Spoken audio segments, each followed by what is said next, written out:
nationale procède au contrôle des véhicules aux vitres fumées et teintées, colère des conducteurs. Or, la mesure est officielle depuis le 14 octobre. 31 décembre 2015, des blessés à l'hôpital Yalgado-Ouedraogo dus à l'utilisation de pétards pourtant interdites par le gouvernement. Et dans tout cela, l'autorité de l'État bafouée et piétinée. Les attaques de Ouagadougou du 16 janvier 2016 viennent nous rappeler ce combat sans relâche contre l'incivisme et la nécessaire restauration de l'autorité de l'État. Ce soir, je reçois deux invités pour discuter du sujet. Comment changer nos habitudes pour être en phase avec la lutte acharnée contre le terrorisme? Telle est la principale interrogation de cette émission. Je reçois donc Maître Guy Hervé Cam, avocat et porte-parole du Balai citoyen. Bonsoir, Maître. Bonsoir. Merci de répondre à notre invitation. Deuxième invité à cette émission, professeur Bourema Ouedraogo, sociologue et enseignant à l'Université de Ouagadougou. Bonsoir, professeur. Bonsoir. Merci de venir répondre à nos questions. Première question, Maître Cam, il est vrai qu'il faut apporter des réponses sécuritaires et même voire socio-économiques à cette menace du terrorisme, mais est-ce qu'il ne faut pas pour nous-mêmes changer d'habitude de comportement? Je vous remercie. Je crois que le terrorisme, déjà, le fait que le terrorisme soit présent dans une région, que le risque de terrorisme soit présent dans un pays, implique déjà de la part des gouvernants et de la part des gouvernés forcément un comportement en réponse à ces menaces-là. Pour ce qui concerne notre pays, c'est devenu depuis un certain temps une réalité, même si les événements du 15 passé ont atteint des proportions jamais imaginées pour notre pays.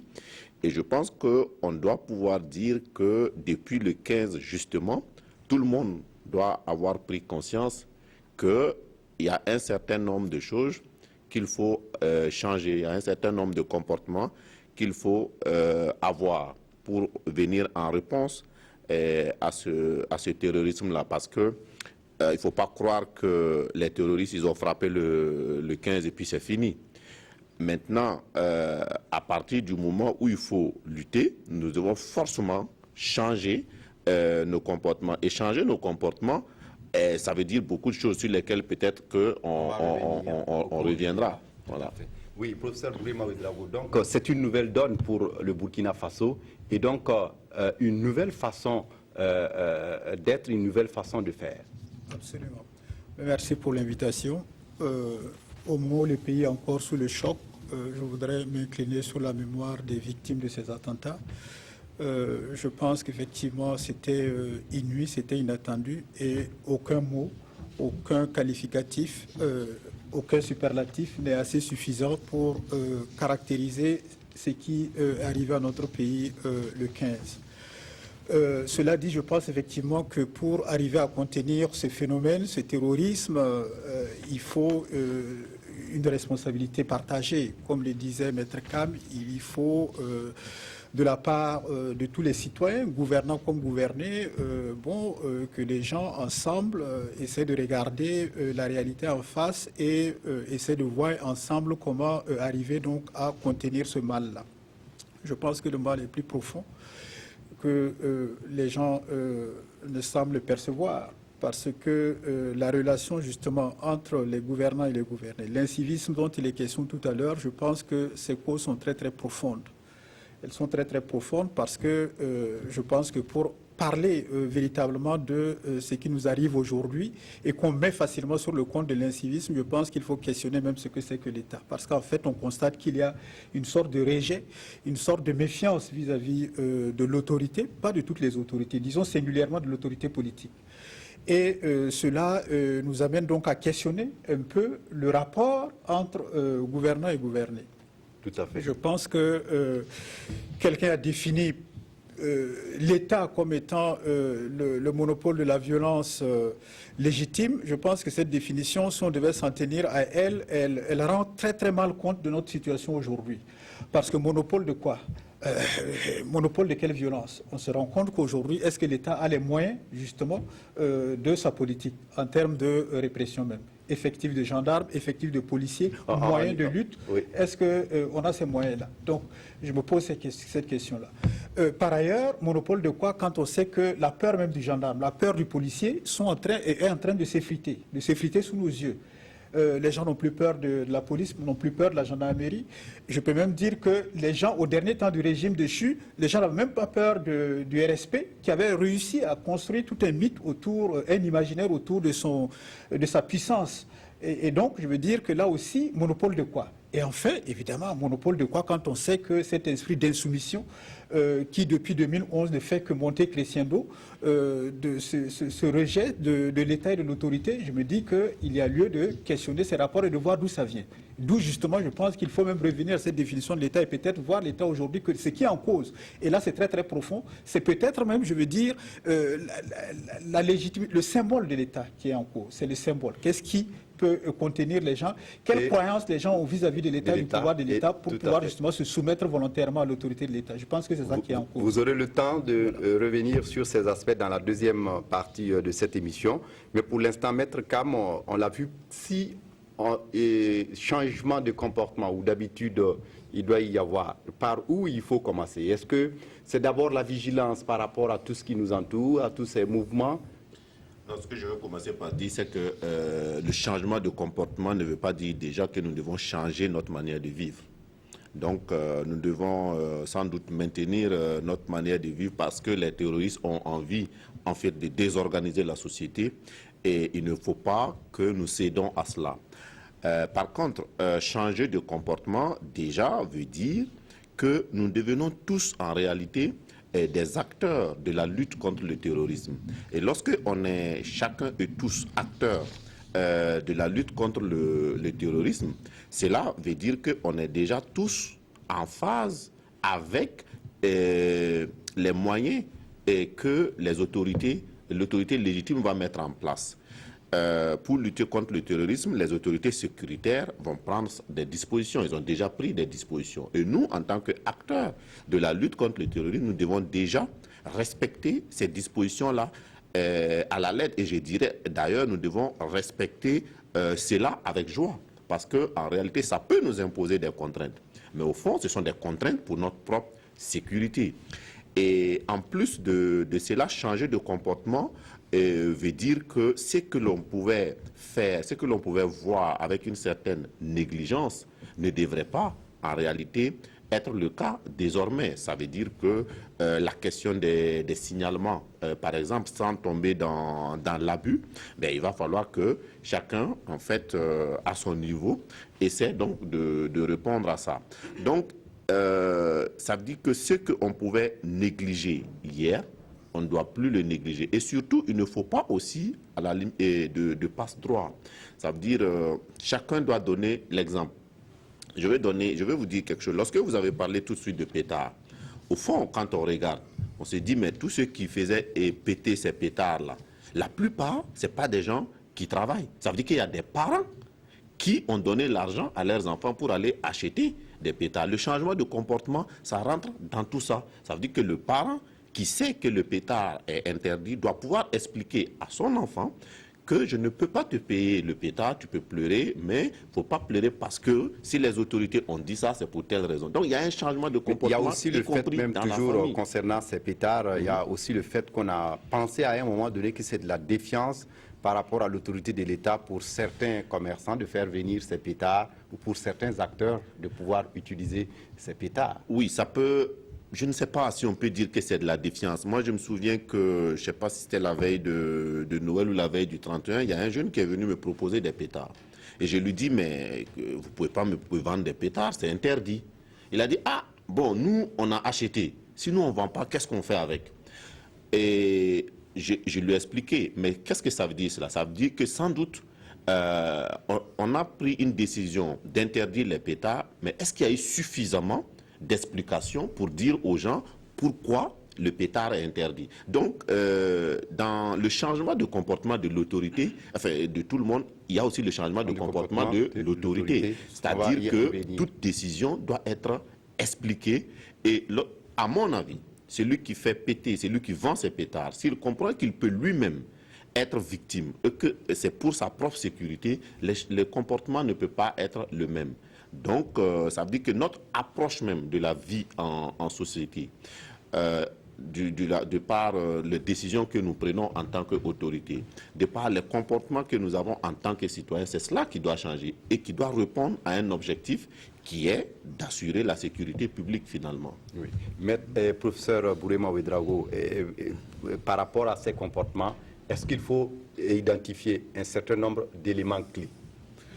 Oui, je pense que si on revient à cette histoire des pétards, il faut savoir situer les responsabilités. Parce que, jusqu'à preuve du contraire, je ne pense pas que le Burkina fabrique ces pétards-là. C'est importé.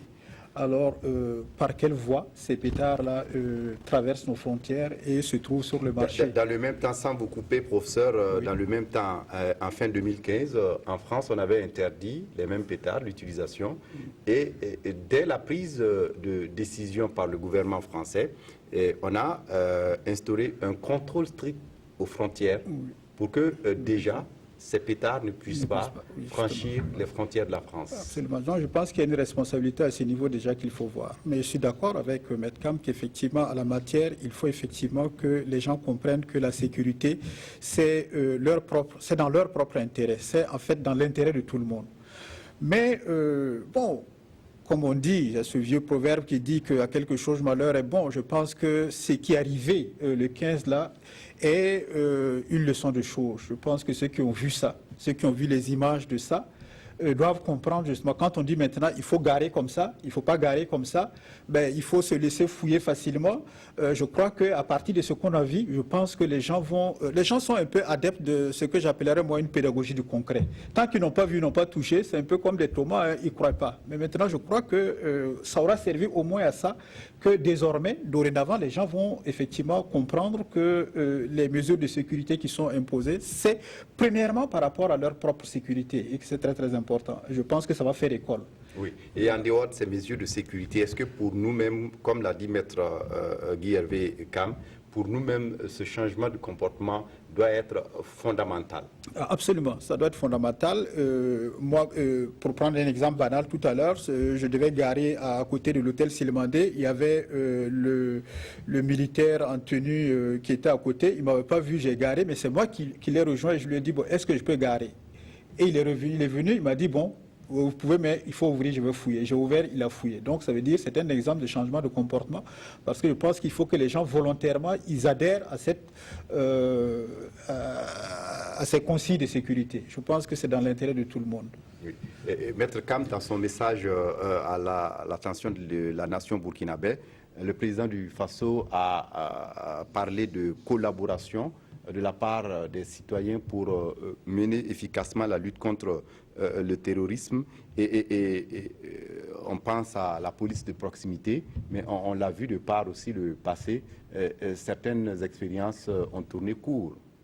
Bon, déjà, moi, je ne maîtrise pas bien les contours en fait, de la police de proximité, mais je pense que s'il y a en fait une collaboration, ça peut se passer à plusieurs niveaux. Parce que, bon, la police de proximité, jusqu'à preuve du contraire, je pensais que c'était bon pour des raisons, je veux dire, de sécurité dans les quartiers, ainsi de suite.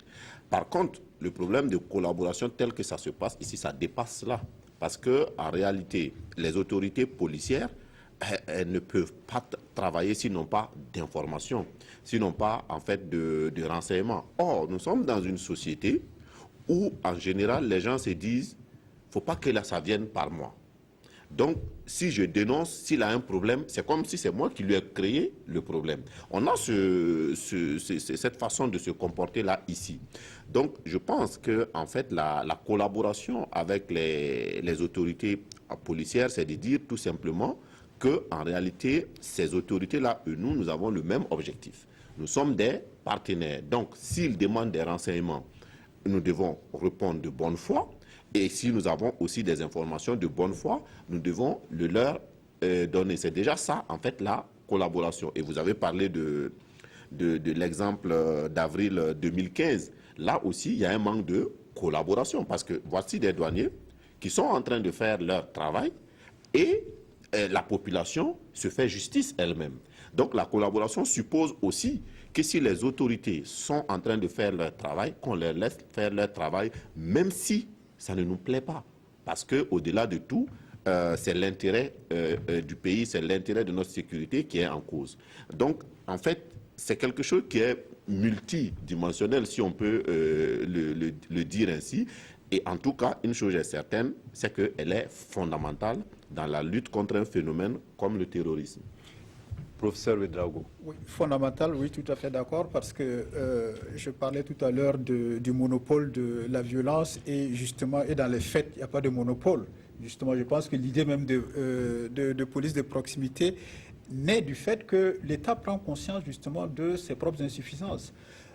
C'est vrai qu'on ne peut pas mettre un policier derrière chaque citoyen, on ne peut pas mettre un gendarme derrière chaque citoyen, mais on peut mettre 10 citoyens derrière chaque policier. C'est un peu l'idée de la police. Mais seulement, bon, il y a aussi, à la matière, il faut craindre des dérives. Parce qu'on a vu tout récemment, avant même les attentats, il y avait un débat, il y avait dans l'opinion publique une focalisation sur ce qui se passait à travers l'action d'une organisation qui s'appelait Korlowewo. On a vu ce que ça donnait. Parce qu'en fait, c'est utile, en même temps c'est dangereux. Donc ça peut servir pour le meilleur, mais ça peut aussi servir pour le pire. Donc en fait, c'est tout ça. Il y a les phénomènes de délation qui sont des phénomènes sociologiquement non tolérés par les populations parce que, bon, pour des raisons que Hervé Kam disait tout à l'heure, mais au-delà de ça, il faut savoir que cette collaboration elle pose le problème même de la légitimité justement de cette police de proximité, ces auxiliaires justement de nos forces de sécurité et de défense.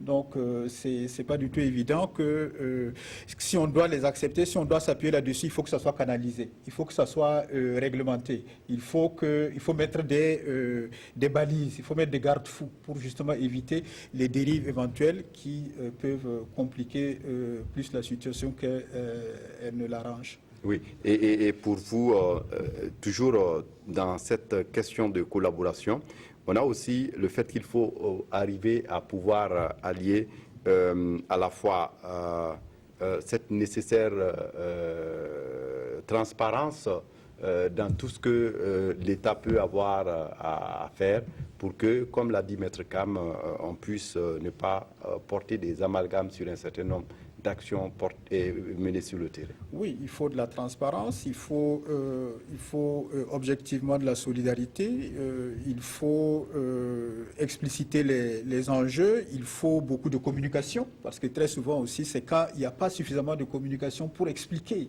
que les choses finalement n'arrivent pas, il y a de l'incompréhension qui s'installe et puis les choses dérapent. Je pense que si on a une bonne pédagogie par rapport à cette nécessaire collaboration entre les citoyens et les forces spécialement chargées de notre sécurité, je pense qu'on peut y arriver. Parce qu'en fait, les terroristes, ils ont leurs objectifs. Ils ont des objectifs politiques qu'ils visent à atteindre à travers des actes comme ça. C'est avant tout un acte c'est un acte, j'allais dire politique, un peu comme dit Clausewitz, hein, la guerre c'est la continuation de la politique par d'autres moyens, ils ont leurs objectifs. Et donc ils cherchent à les atteindre, créer la peur, c'est ça même le terrorisme. Mais là nous sommes dans le cadre d'une guerre asymétrique. Ouais. Bon, asymétrique parce que justement pour des gens qui n'ont aucune considération pour la vie, à commencer par la leur, donc je pense qu'effectivement c'est très très difficile de lutter contre ça, d'où justement leur force d'ailleurs même. Mais c'est aussi justement un appel à un surcroît de vigilance de la part de tout le monde. Je pense que effectivement on est dans une logique de guerre et à la guerre, comme à la guerre, il faut effectivement que par tous les moyens, cette solidarité-là entre les autorités et les citoyens, elles puissent effectivement se manifester, elles puissent être quelque chose de fécond qui apporte des résultats. Je pense que c'est le plus important. Oui, c'est le plus important pour vous également, Maître Kam. Oui, mais je voudrais dire qu'il y a quelque chose peut-être d'aussi important, c'est la confiance. Parce que la réalité est que tout ce que nous demandons pour renforcer en fait les liens de collaboration avec les autorités sécuritaires, en réalité comme socle de base la confiance entre en fait les citoyens que nous sommes avec l'administration. Parce que il ne faut pas oublier qu'une des raisons aussi de cette défiance en fait, vis-à-vis de l'autorité publique en général, en fait, s'origine dans le manque de confiance qu'il y avait entre les administrés et l'administration. Il y avait une sorte de rejet total qui fait qu'on ne se sent pas concerné, on ne se sent pas soumis. Et d'ailleurs, on estime que l'autorité publique n'a pas le droit de nous exiger cela parce qu'elle-même n'est pas un exemple. Aujourd'hui, le contexte nous oblige à un changement à deux niveaux. Le premier niveau, c'est que ça intervient quand même à un moment où nous avons élu un gouvernement de façon démocratique et accepté par tous. Donc si on a élu un gouvernement, on doit quand même se respecter soi-même en respectant en fait l'autorité qu'on a mis en place. Donc dans le contrat social. Dans le contrat social, c'est nécessaire. Et donc ce qui va se passer, c'est qu'aujourd'hui, il appartient aux autorités nouvellement élues qui ont une certaine légitimité, justement d'instaurer ce climat de confiance-là avec les administrés que nous sommes, mais un climat de confiance basé sur la vérité. Et à partir de ce moment, eh bien, comme je l'ai dit tantôt, ça sera avec joie que chacun va participer à cette œuvre sécuritaire-là en changeant son comportement parce qu'on sait que entre la population et l'administration, c'est un même combat, c'est un même ennemi qui est le terrorisme. Justement, en octobre 2014, on s'était rendu compte que juste avant l'insurrection populaire, même dans la ville de Ouagadougou, quand vous circulez, il y avait beaucoup d'incivisme, personne ne voulait s'arrêter pour que l'autre passe. Mais automatiquement, au lendemain de l'insurrection, on a senti que subitement les Burkinabés sont devenus gentils entre eux. Le professeur pourra expliquer. Je pense que les juristes peuvent l'expliquer, les sociologues aussi peuvent l'expliquer. L'incivisme a toujours ce genre de cause, c'est-à-dire qu'à un certain moment, les gens ne se sentent plus dans le contrat social. On a vécu ça. Effectivement, le danger maintenant, c'est quoi? C'est que ce qui s'est passé nous a montré qu'au fond, le pouvoir appartient au peuple. Mais le pouvoir appartient au peuple, ne peut pas être exercé par le peuple que par ses représentants. Donc nous avons une obligation de laisser ceux que nous avons élus et conduire le pouvoir, nous soumettre à leur autorité en tant qu'autorité légitime. Et ce n'est que lorsque, en fait, l'autorité légitime elle-même ne respecte pas ses engagements qu'on peut soi-même considérer qu'on se délie de ses engagements et naît l'incivisme.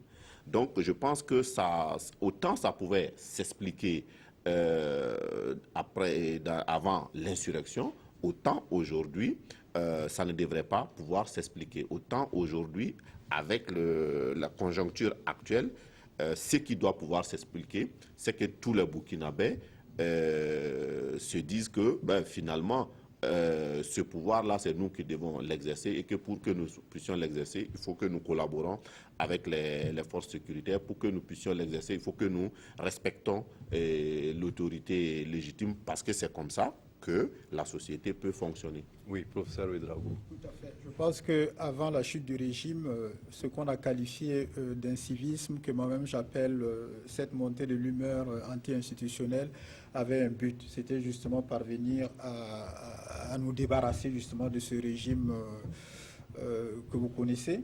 Et après avoir réussi à faire ça, bon, je pense qu'effectivement aujourd'hui, il faut que cette énergie-là soit utilisée justement à construire. Bon, le malheur, c'est que bon, une machine de guerre ne se transforme pas subitement en machine de construction. Donc, un travail à faire. Il faut réussir une intégration morale qui n'est pas encore là, parce que l'avocat parlait tout à l'heure de défiance et de manque de confiance. Je pense que c'est le socle. C'est pour cela que j'ai commencé mon intervention en parlant justement de symboles, de symbolique, parce qu'il y a un problème d'intégration morale. Mais est-ce qu'il faut l'incivisme pour comme réponse à un certain manque de confiance qu'on pourrait avoir aux institutions? En fait, c'est la réponse que les gens y donnent comme réponse à ça. Donc, c'est aux autorités de créer justement les conditions justement d'avoir cette confiance-là. C'est très, très important. Par l'exemple, parce qu'effectivement, on ne peut... quelqu'un disait que nul ne peut gouverner s'il ne se gouverne lui-même. C'est important. C'est par l'exemple, c'est par la capacité à donner au peuple. Vous savez, quand on dit, ben voilà, il faut augmenter les salaires, voilà, il y a la misère économique, il y a ceci. Ce matin encore, j'entendais quelqu'un dire que du côté du Nord, les jeunes ont interpellé un ministre en disant, ah, vous savez, si vous ne faites rien pour la jeunesse, ben les djihadistes, ils enrôlent et ils paient bien. Bon, je pense que la question sociale n'est pas simplement...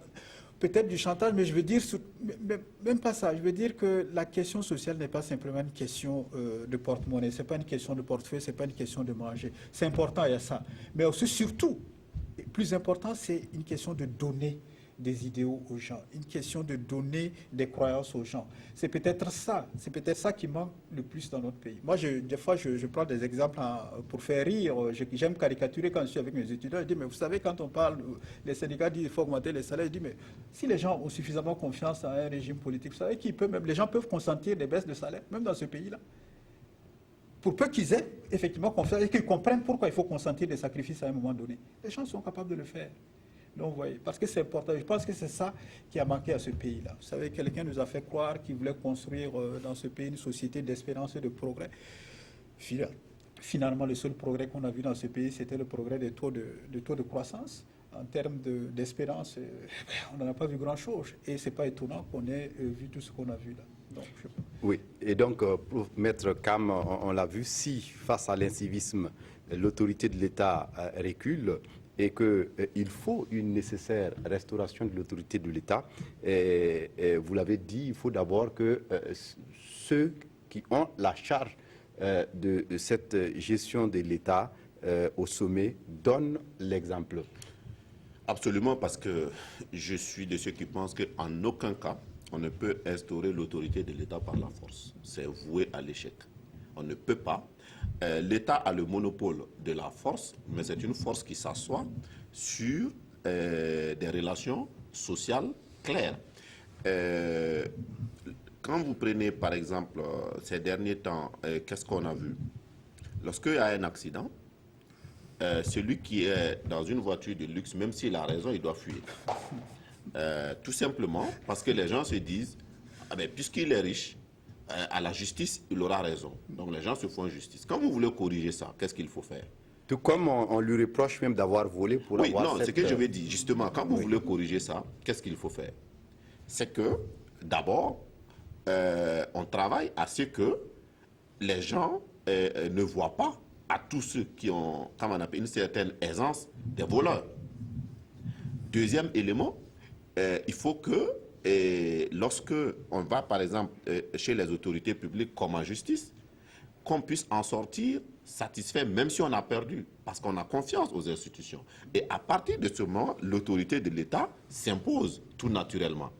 Donc, on a atteint un tel niveau de dépravation donc, de ces relations sociales-là que pour corriger ça, il faut beaucoup de communication. Ça veut dire qu'il faut que les nouvelles autorités communiquent, montrent vraiment l'exemple et procèdent surtout par l'exemple. Parce que la force ne pourra pas résoudre. Et de toute façon, tout ce qu'on apprend par la force, quand la force part, on la perd. Ça, c'est constant. Oui. Donc, allez-y. Donc, à partir de ce moment et face aux défis qui se posent à nous, donc, il faut créer, tout le monde, chacun à son niveau, doit contribuer à créer un climat propice déjà au respect de ces instructions-là. Mais comme je l'ai dit, il appartient aux autorités de donner cet exemple-là, de faire en sorte que les institutions répondent aux buts pour lesquels elles sont là et non répondent à des hommes. Et ça, on peut changer notre société. Parce qu'en réalité, qu'est-ce qu'il nous faut aujourd'hui, le Burkina? Nous avons montré que nous étions des démocrates.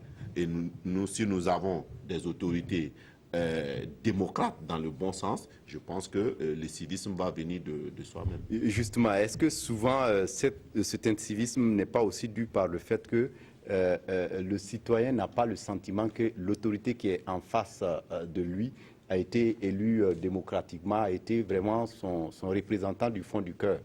Oui, il y a cet élément, mais il y a d'autres... Donc, procéder à aussi peut-être cette démocratisation réelle de la société. C'est ce que je dis. Nous avons déjà fait un premier pas, qui est un grand pas, c'est-à-dire d'avoir élu des autorités qui ne sont pas contestées sur ce plan-là. Ça, c'est un acquis. Le deuxième acquis, c'est que ces autorités-là méritent la confiance qu'on les a donnée. Troisième élément, après ça, c'est que ces autorités procèdent en fait de façon pédagogique pour faire changer les comportements. Donc, jusqu'à présent, les choses se passent bien. Donc, il faut continuer en fait dans ce sens-là. Et quelqu'un l'a dit tantôt, les sociétés changent toujours, en tout cas très souvent, à la faveur de gros chocs. Nous avons connu un grand choc en réalité politique qui était l'insurrection. Bien entendu, ça a apporté un changement. Les événements du 15 sont un très grand choc pour notre pays et ce choc-là crée un climat propice au changement. Donc, il nous appartient tous de saisir cette occasion-là, de faire en sorte que ce qui s'est passé ne se reproduise plus dans notre pays, tout simplement, parce que les Burkinabés auront montré que sur cette question aussi, ils peuvent être engagés, ils peuvent donner la main, comme ils l'ont fait pour la démocratie. Oui, comme ils l'ont fait pour la démocratie, professeur. Mais on l'a vu peut-être dans le cas des vitres fumées et des vitres teintées des véhicules, ou encore le cas de l'explosion de l'Arlé, et même avec une récente découverte d'explosifs dans un quartier de Ouagadougou, que c'est comme s'il y a une sorte de rejet et que, comme l'a dit Maître Kam, il faut vraiment travailler à pouvoir résoudre ces questions. Oui, il faut plusieurs choses en même temps. Je pense que il faut de l'autorité, il faut de la communication, il faut tout ça en même temps. C'est vrai, on ne change pas une société par décret, parce que les processus de changement sociaux sont des processus des fois très très longs. En même temps, on ne peut pas laisser le temps au temps tout le temps. Des fois, on est obligé aussi, quand on est responsable, de prendre des mesures. Mais je pense qu'à la matière, peut-être, il y a un piège qui est tendu un peu aux autorités, surtout nos autorités proprement élues cette fois-ci, comme il a été question tout à l'heure. Ce piège, c'est quoi? Parce que je crois que quelque part, dans l'esprit des citoyens, ils se disent, avec ce qui s'est passé, il y a une sorte on ne dit plus rien ne sera comme avant. Donc, les gens se disent, et peut-être que là, c'est là aussi qu'il faut qu'on se dise clairement les choses, les gens se disent, mais de toute façon, on peut défier l'État le plus loin possible. Ils ne vont pas réagir violemment, parce qu'ils ne vont pas dans une preuve de force avec les gens qui se comportent d'une manière... mais là, nous sommes dans le cas d'un régime peut-être qui est illégitime, un régime peut-être illégal, contesté, qui est frileux sur un certain nombre d'aspects et qui pense que peut-être faire profil bas face à certaines revendications lui permet de maintenir ses privilèges. Mais justement, c'est là le piège. Moi, je pense qu'à un moment où il faut sortir de ce piège-là. Je pense qu'à un moment, il faut savoir taper du poing sur la table. Il faut arrêter ça. Sinon, quand les gens ils vont de plus en plus prendre confiance en leur force vis-à-vis de l'État qui ne fait que reculer, mais quelle société on est en train de construire? C'est Sicile, c'est Palerme. On va bientôt marchander nos libertés dans ce pays-là si on laisse faire. Donc il faut de l'efficacité. Je pense que ça aussi de l'efficacité, de la rigueur, de la communication. Il faut tous en même temps. Il faut tous en même temps. Voilà. Moi, je pense que ça, c'est important et ça, il faut que les gens le comprennent. Et plus que jamais, on a besoin de pouvoir qu'ils s'affermissent, l'autorité de l'État, qui prennent leurs responsabilités quand il le faut. Mais des fois, on ne peut pas faire des oblettes sans casser des œufs. Hein. Moi, je pense qu'il faut qu'à un moment, les gens ils comprennent que il faut arrêter, il faut qu'on construise cette nation. On ne peut pas laisser cette anarchie s'étendre indéfiniment. Je pense que ça se retournera contre la société et ça peut nous amener à des impasses si on y prend garde. Oui, Maître Kam, on l'a vu. Est-ce que le fait aussi parfois que les gens s'accrochent au pouvoir indéfiniment peut amener peut-être cet État-là à se fragiliser et à ne pas pouvoir jouer son rôle comme il se doit? Et comme vous le dites, avec ces nouvelles autorités, on doit pouvoir avoir l'exemple Mais aussi peut-être cet exemple dans la lutte contre la corruption, la lutte pour la transparence dans la gouvernance même en tant que telle. Ce qu'on peut dire, c'est que la durée est un facteur d'effritement de l'autorité du pouvoir politique. Mais ce n'est pas ça seulement. Hein. Et le comportement de l'autorité politique est aussi un facteur d'effritement de son autorité. Donc, tout ça, ça peut changer. Ici, on a dit, on n'est plus dans ce contexte-là. Mais on n'est plus dans ce contexte, mais on est dans un contexte de reconstruction. Et dans un contexte de reconstruction, on utilise la carotte, on utilise le bâton. Ça, c'est évident. Et pour l'autorité de l'État doit être respectée. Mais ce qu'il faut aujourd'hui, c'est que la dynamique depuis l'insurrection, la dynamique des élections, conduisent en somme à quelque chose de la dynamique de l'unité et de la solidarité en fait nationale. Et tout ça, il y a plusieurs éléments qui rentrent toujours en ligne de compte. L'élément de l'autorité rentre en ligne de compte, mais comme je l'ai dit, aujourd'hui, quand vous voulez dire à ces vendeurs de pétards que de ne plus vendre les pétards, vous devez expliquer comment. Vous devez commencer effectivement à faire les fouilles pour éviter que ça rentre, mais bien entendu, lorsque il y a des pétards dans la ville, il faut les saisir. Et c'est dans ça que la collaboration aussi va jouer. Lorsque on saisit en fait des pétards dans la ville, il ne doit pas pouvoir se trouver toute une foule homogène pour lutter contre ça. Parce que dans le groupe, il y a sans doute des gens aussi qui ont compris et qui comprennent que c'est pour notre intérêt qui vont expliquer aux gens. Moi, j'ai assisté à une audience où, dans la salle, il y avait donc de l'excitation. Et lorsque le président a dit, OK, s'il y a encore de l'excitation, je vais vider la salle, mais c'est la salle elle-même qui faisait sa police. C'est les assistants. Les gens autodisciplinés. Se sont autodisciplinés parce que, bien entendu, il y avait quand même dans cette assistance-là des gens qui comprennent. Donc, quand on parle en fait de l'évolution, c'est aussi dans ce sens-là. Moi qui comprends, ou vous qui comprenez, vous devez pouvoir expliquer à votre voisin qu'on a intérêt à respecter ce que ce policier il dit. On est 5 contre lui, on peut les tabasser, mais il est là pour nous, on ne doit pas les tabasser. Et pour quelle raison? Donc voilà un peu ce qui donne aussi de l'autorité. Parce que si, comme il l'a dit, la vue du gendarme n'est plus le début de la sagesse, eh bien, il n'y a plus d'autorité, il n'y a plus d'État. Oui, et dans le cadre également de contrôle des véhicules aux vitres fumées, par exemple, on l'a vu à un moment donné, la Ligue des consommateurs qui a mené une démarche vers le ministère de la Sécurité en son temps, entre griffes, selon la Ligue, pour un plaidoyer. Et ensuite, d'autres mesures sont sorties pour avoir de façon conservatoire l'application de cette mesure, puisqu'il fallait, comme l'a dit Maître, prévenir, communiquer autour, etc. Est-ce que cette démarche participative doit être de mise toujours pour véritablement arriver à instaurer cette autorité de l'État? Oui, je pense que dans un premier temps, effectivement, il faut expliquer, j'aime pas trop le mot, il faut sensibiliser parce que c'est pas toujours que les gens ne comprennent pas. Des fois, ils font délibérément le choix de ne pas respecter et de se comporter comme ils veulent. Mais dans un premier temps, pour ce qui est de la responsabilité de l'autorité, c'est effectivement de communiquer, de dire le pourquoi, de comment.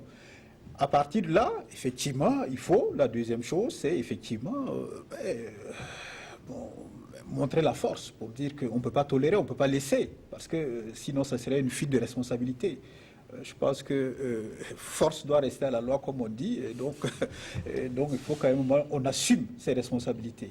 Oui. Mais je pense que c'est le piège dont je parlais là, parce que les gens se disent, bon, maintenant, vu tout ce qui s'est passé, les forces de sécurité sont en train de jouer leur qualification sur ce terrain-là, jusqu'où peuvent aller, pour ne pas, justement, se dévoiler comme faisant la même chose que par le passé, ce qu'on a vu. Donc, mais je pense que c'est ce piège-là qu'il faut savoir déjouer Mais ça, je pense que si on laisse la parole aux gens, si on laisse les gens pouvoir délibérer, c'est très très important, parce que je crois que dans ce pays, les gens ne délibèrent pas assez. Les gens, ils ont des sautes d'humeur, mais ils ne prennent pas le temps, comme dans l'exemple qu'il donnait tout à l'heure dans cette salle où les gens se sont autodisciplinés. Moi, je pense qu'à une échelle même du quartier, à une échelle de la ville, si les gens, les différents protagonistes prenaient le temps, effectivement, de rentrer en débat sur des questions, je pense qu'on pourrait trouver des accords. Oui. Et il y a aussi cette question de moyens aussi souvent qui est mise en avant pour dire oui, l'État ne peut pas faire ci ou l'État ne peut pas faire ça. Comment peut-être dépasser je pense qu'on met très souvent beaucoup de choses sur le compte du moyen. C'est vrai qu'on a besoin de moyens, je veux dire, pour acheter des armes, mais on n'a pas besoin de moyens pour, je veux dire, expliquer, pour instaurer un processus discursif dans l'adoption d'un texte. Lorsque et aussi dans l'application. Lorsque le gouvernement a décidé d'interdire les vitres fumées, en fait, d'abord, ça a été fait à la suite d'un communiqué. On n'interdit pas par un communiqué, on prend un texte. Donc, avant de prendre le décret, on ne peut pas toucher peut-être tous les Burkinabés, mais la TNB est là, et les associations de consommateurs sont là, à qui on peut expliquer. Et quand le texte est pris, deuxième élément important, c'est dans son application. Moi, j'ai été interpellé en tant qu'avocat par des gens qu'on a arrêtés, on a pris leur véhicule et amené à la fourrière et on leur a rien dit. Donc, ce n'est pas le rôle de l'agent. Quand on veut se faire respecter, il faut expliquer. Bon, et à partir de ce moment, si la personne fait de la résistance, vous avez toujours la force. Mais il y a, même dans ça... En son temps, les forces de sécurité avaient aussi expliqué que les véhicules qui sont arrêtés et amenés en fourrière, il y a un centre agréé qui va procéder aux vérifications. Oui, mais on explique quand vous prenez la voiture de quelqu'un, vous lui expliquez que, voilà, pour telle raison, on est obligé de conduire la voiture à la fourrière qui sera expertisée et après ça, vous pouvez prendre. Parce que ce que j'ai dit, c'est que nous avons dû envoyer quelqu'un là où les véhicules étaient garés pour aller comprendre et nous-mêmes, nous avons expliqué à la personne. Il n'y a pas de souci, vous trouvez une solution, c'est pour, dans le cadre de la lutte contre le terrorisme, ainsi de suite. Mais ça aurait pu être fait en amont, ça facilite les choses. Donc dans déjà la prise de décision, l'application de la décision, et si on prend cette affaire de vite fumée, les premiers jours, c'était beaucoup plus contesté que vers la fin. Parce qu'après, même moi je suivais les émissions interactives. Lorsqu'on suivait les émissions interactives vers la fin, on se rendait compte que majoritairement, les gens comprenaient. Et les gens disaient c'est pour la sécurité. Donc ça veut dire qu'il y a eu quelque chose qui a cloché quelque part. Et comme on dit, lorsqu'on parle d'une question aussi importante que l'insécurité, que ce qu'on a vécu le 15, il ne me semble pas que vous allez trouver un Burkinabé qui ne se sent pas concerné. Donc à partir de ce moment, l'être humain, c'est un être purement rationnel. Quand son intérêt est en jeu, il peut bien comprendre. Oui. Professeur, est-ce que la question du moyen ne doit pas être dépassée et comment arriver à pouvoir le dépasser ce seuil? Oui, j'avais dit effectivement qu'il y avait des problèmes de moyens qui se posaient. Mais c'est vrai que tout n'est pas une question de moyens. Il faut voir sur les autres aspects ce qu'on peut faire, même avec de très peu de faibles moyens. Il y a des choses qu'on peut toujours faire. La communication, comme il le disait, c'est des choses qui sont apportées. Mais je pense que la focalisation sur les exemples que vous avez donnés là, il faut peut-être les dépasser parce qu'il y a d'autres choses que personnellement je vois venir et il faut déjà anticiper. Je pense aussi que nous sommes dans une société où les gens n'anticipent pas assez. Vous voyez, ailleurs on entend toutes ces histoires autour du port du voile intégral. Je pense que c'est des choses qui sont devant nous et qui vont du jour au lendemain après se l'attaque poser. de Samorogouan, en fait, des voix s'étaient élevées pour voir dans quelle mesure interdire ces vêtements. Et là, effectivement, mais ce n'était pas officiel. Bon, je pense qu'à la matière, surtout, nous sommes là sur un terrain très très sensible. Vous savez, tout ce qui est religieux est très très sensible et donc il faut voir. D'ailleurs, même me donner l'occasion de parler de ma prochaine université d'hivernage sur le thème justement de impératif de sécurité, protection des libertés et lutte contre le terrorisme. Je pense qu'il y a lieu dans notre pays aujourd'hui de tenir une réflexion sur ces questions-là, qui sont des questions incontournables aujourd'hui avec ce qu'on vient de vivre et de jouer. Comment allier lutte contre le terrorisme, promotion des droits humains, et liberté? C'est le thème du séminaire, justement. Il faut y participer, il faut que la presse soit présente, il faut faire... il faut médiatiser tout ça, mais je pense qu'effectivement, c'est très, très important aujourd'hui. Mais déjà que vous ête là? Oui, que je suis là, mais effectivement, je pense effectivement, nous sommes dans une société où, de plus en plus, il va falloir accepter une marge d'empiètement sur nos libertés au profit de la lutte contre le terrorisme et pour les besoins de notre sécurité. C'est important. Bon, en même temps, c'est vrai que les gens ne sont pas très très prêts à l'admettre pour des raisons dont nous parlons depuis le début de cette émission, à savoir les habitudes de comportement. Un domaine qui me fait beaucoup peur et d'ailleurs même ce matin, je me suis réveillé avec cette peur après avoir vu ce qui est arrivé à l'hôtel. Bon, il y a d'autres cibles qui sont potentiellement des cibles de ces terroristes-là. Moi, une fois, j'étais dans une gare routière que je ne vais pas nommer, mais si vous voyez des cars qui sont alignés, bondés, des bagages pêle-mêle, des gens qui rentrent, qui sortent, c'était un tel fouillis que, franchement, ça, c'est des cibles privilégiées des terroristes. Donc, il faut, je pense, pour nos autorités, anticiper des fois, parce qu'ils connaissent ces comportements, ils savent ce qui se passe dans ces gares-là. Il ne faut pas jouer le pompier pyromane, il ne faut pas attendre qu'il y ait le feu pour venir éteindre. Je pense qu'il y a la possibilité d'anticiper beaucoup de choses et il faut le faire. Et donc, Voilà. Donc, Maître Kamui.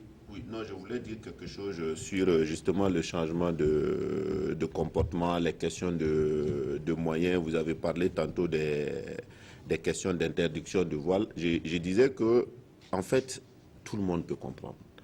Moi, j'ai été on a vu un reportage au journal, sans vous couper, on a vu un reportage au journal de 20h de la RTB, où à la mosquée sunnite qui n'est pas très loin du lieu des attaques du 15 janvier, on a vu qu'ils ont installé des caméras de surveillance pour voir les entrées et venues. C'est ce que j'allais dire. J'ai été agréablement surpris de voir que les gens pouvaient changer de comportement, même dans les pratiques religieuses, quand les nécessités l'imposaient. Au plein fort moment de la crise Ebola, les gens ont changé de comportement. Et personne n'a amené le bâton.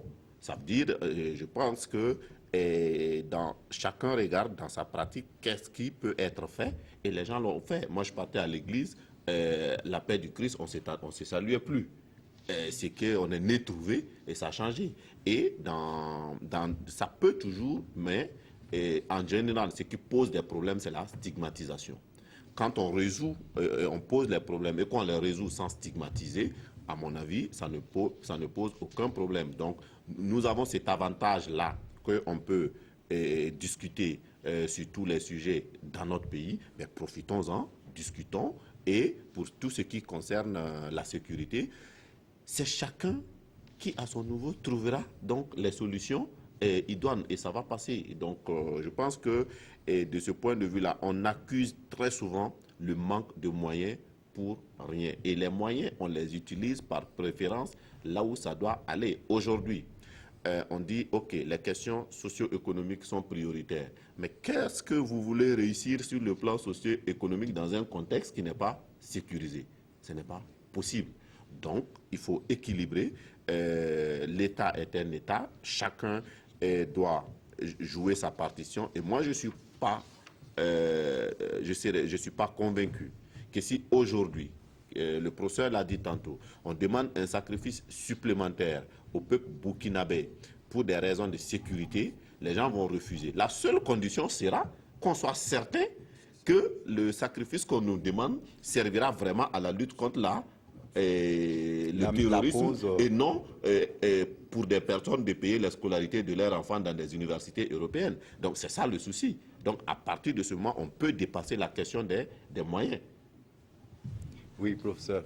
Oui, pour terminer, certainement que on l'a vu, il nous faut une bonne dose de courage pour dépasser l'incivisme et puis revenir à de meilleurs sentiments, mais aussi à l'État de cesser de reculer face à certains comportements qui ne s'y est pas. Oui, absolument. Je pense qu'il faut que l'État prenne ses responsabilités, qu'il s'affirme comme autorité, qu'il se donne une image acceptée et acceptable. C'est un travail de construction, c'est un travail de communication, c'est un travail d'éducation, c'est un travail de pédagogie.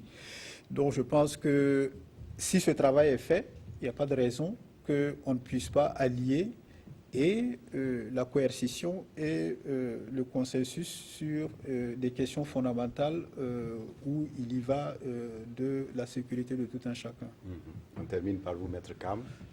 Non, je pense que, et comme on l'a toujours dit, c'est tout à fait possible. Autant, même au temps fort du RSP, vous vous trouvez à un feu, le président Compaoré venait d'un voyage. Après être arrêté 10 minutes, les gens sont passés.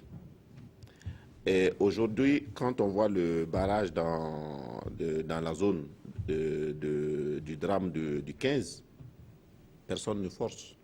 À la limite, le militaire, il n'a même pas besoin d'armes pour faire respecter le périmètre. Ça veut dire que dans ce cas précis-là, la vue de l'autorité rend tout le monde sage, parce qu'il y a quelque chose qui s'est passé. Et comme je l'ai dit, et c'est cela qui est important, donc la question de l'autorité de l'État ne doit pas faillir, mais l'autorité de l'État doit s'asseoir sur un contrat clair. Et nous sommes tous les acteurs de ce contrat-là. Merci à vous, Maître Guy Hervé Kam. Je rappelle que vous êtes porte-parole du Balai citoyen. Et merci également à vous, professeur Bourema Ouedraogo, enseignant à l'Université de Ouagadougou. Vous êtes sociologue et ce soir, nous avons discuté de comment changer nos habitudes pour être en phase avec la lutte acharnée contre le terrorisme. On espère que vous avez trouvé les clés pour comprendre ce qui nous arrive aujourd'hui. Merci pour votre attention et à très bientôt pour un autre sujet.